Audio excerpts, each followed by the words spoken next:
Welcome back. It's day 3 of Black History Month, where we celebrate Black History 365 and sometimes 366. All right, I told you we're moving on to a new kingdom. Today we are looking at the extraordinary kingdom of Kush. Now, Kush existed in the modern day northern Sudan, and I really cannot do this kingdom, this empire, justice because there's so much rich history. So I encourage you to go out and do your additional research about this extraordinary kingdom.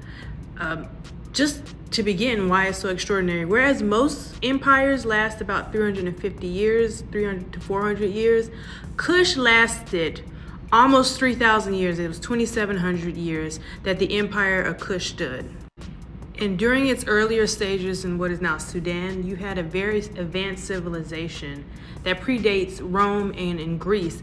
And during that period, early during the Kushite reign, you actually had 1,000 pyramids that were built. 250 of them still stand, or their structure is still in place. Far more pyramids than you have in Egypt.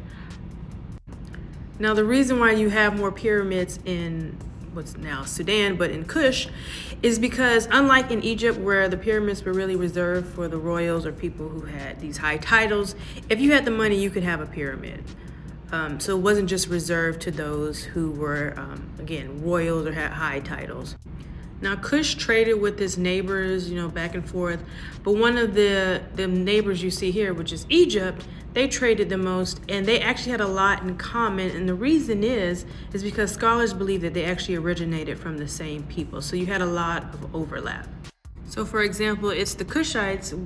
Scholars believe that the Egyptians learned things like pottery and how to make certain potteries and how to dye fabrics. They learned that from the Kushites. And so this is an example of a Kushite pottery.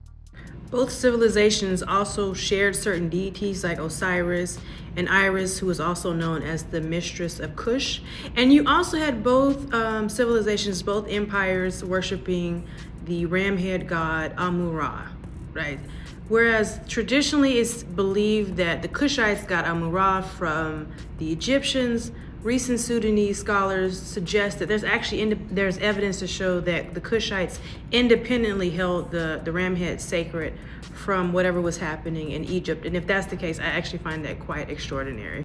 However, what I find the most extraordinary, or one of the most extraordinary things about the kingdom of Kush, is that it defeated these mighty empires that existed during their nearly 3,000 year reign.